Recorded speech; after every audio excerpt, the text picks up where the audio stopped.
नमस्कार, मैं हूं प्रदीप आजाद। दिल्ली के उत्तर पश्चिमी जिले में एक गांव है बवाना। दरअसल इस गांव में रहने वाले एक बस कंडक्टर के घर अगस्त 1988 में एक बच्चे का जन्म होता है। घर में खुशी का माहौल होता है और बच्चे के माता पिता अपने बच्चे को लेकर खूब सपने संजोते हैं। बच्चे का नाम रखा जाता है नीरज, पूरा नाम नीरज सहरावत। धीरे धीरे कैलेंडर के पन्ने पलटते रहते हैं, वक्त गुजरता रहता है, लेकिन जब उस बच्चे यानी नीरज सहरावत की उम्र साल के 16वें पायदान पर पहुंचती है, तब तक सब कुछ बदल चुका होता है। पहले जहां परिवार के लोग जिसे नीरज सहरावत के नाम से बुलाते थे, वो बन गया था नीरज बवाना। दरअसल नीरज ने मात्र 16 साल की उम्र में ही पुणे के स्कूल में एडमिशन ले लिया था।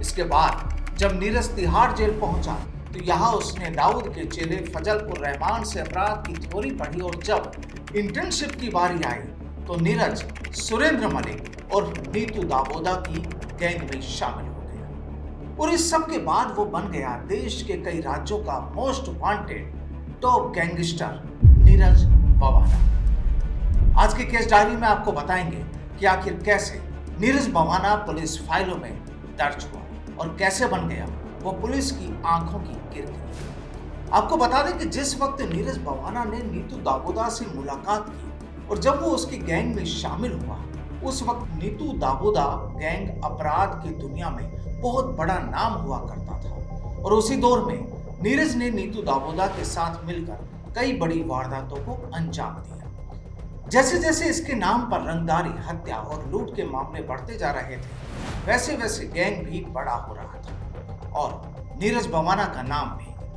अब जैसे जैसे वक्त गुजरता गया, वैसे वैसे नीरज अपराध के दलदल में और गहरा दस्ता चला गया और इसी दौरान साल 2011 में इस गैंग में एक नया नाम जुड़ गया और ये नाम था नीरज के करीबी सोनू पंडित का। लेकिन सोनू पंडित की गैंग में एंट्री के बाद तस्वीर कुछ बदल गई। दरअसल सोनू पंडित की एंट्री के बाद नीतू दाबोदा और नीरज बवाना के बीच दूरियां बढ़ती चली गई और जिसकी वजह ये मानी गई कि नीतू को ये लगने लगा था कि सोनू पंडित नीरज को उसके खिलाफ भड़का रहा है और ये दोनों मिलकर उसकी हत्या कर सकते हैं। वक्त के साथ साथ शक का ये कीड़ा काफी गहरा होता है और इसी असुरक्षा की भावना के चलते नीतू दाबोदा ने साल 2012 में सोनू पंडित की हत्या कर दी। अब सोनू पंडित के मर्डर के बाद तस्वीर कुछ अलग हो गई और फिर यहीं से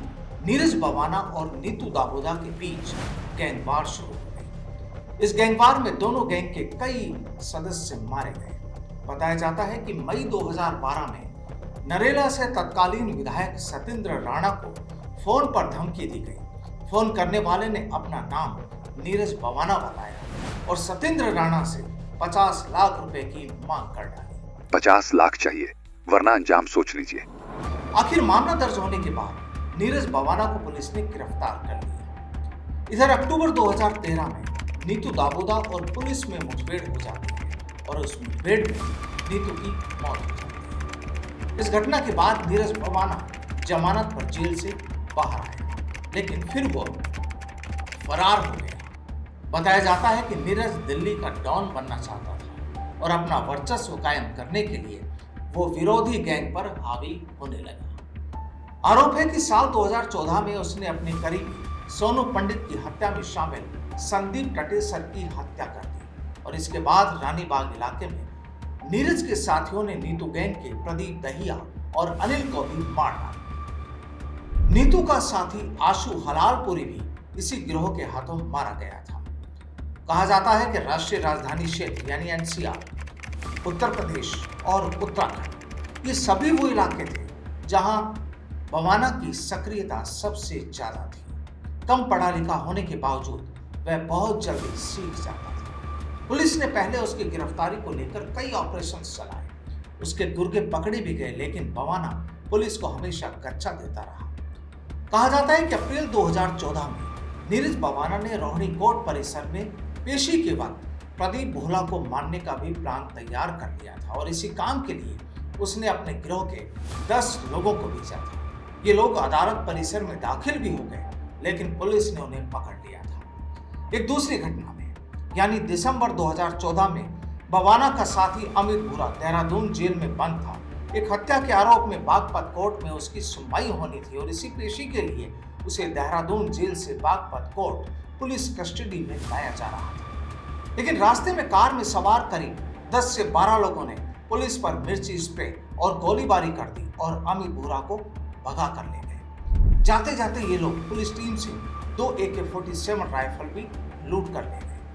अब इस वारदात में भी नीरज बवाना के करीबियों का हाथ बताया गया। दिल्ली पुलिस ने नीरज बवाना और उसकी गैंग को पकड़ने के लिए दिल्ली और दूसरे कई राज्यों में ऑपरेशन चलाए और उसके करीब 35 साथियों को गिरफ्तार भी किया। लेकिन नीरज बवाना को पुलिस नहीं पकड़ पाई थी। जाहिर था कि नीरज दिल्ली का मोस्ट वांटेड गैंगस्टर बन चुका था और उसकी गिरफ्तारी दिल्ली पुलिस के लिए बड़ी चुनौती बन गई थी।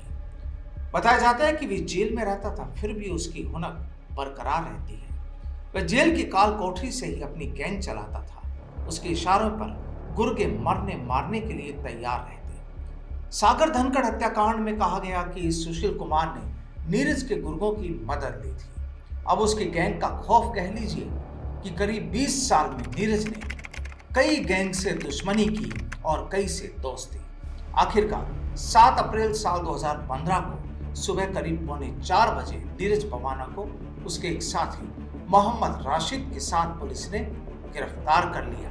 उसे हथकड़ियां पहना दी गई। अब देखिए, पिछले कुछ सालों में पहले अपराध में अंडरवर्ल्ड की चर्चा होती थी तो मुंबई का जिक्र ज्यादा होता था, यानी फाइनेंशियल कैपिटल एक तरह से डॉन और डी कंपनी का अड्डा मानी जाती थी। लेकिन मुंबई ब्लास्ट के बाद पनपे कुछ गैंग अब उत्तर भारत में बवाल मचा रहे हैं। दिल्ली का ही उदाहरण ले लीजिए तो यहाँ करीब 30-35 साल से गैंगस्टर्स की कहानियां अक्सर सामने आती रहती है और मैं बड़ा कि तू के लिए AK-47 बरसाने में ये गैंगस्टर गुरेज नहीं करते। यानी कुल मिलाकर वर्चस्व की लड़ाई किसी फिल्मी सीन की तरह पुलिस की कस्टडी से बदमाश छुड़ाए गए, कोर्ट में घुसकर खून बहाया गया और जाहिर है पुलिस के लिए ये सीधी चुनौतियां ही थी। लेकिन मजबूत मंसूबों को लेकर पुलिस ने भी ऐसे गैंगस्टर्स पर शिकंजा भी कसा।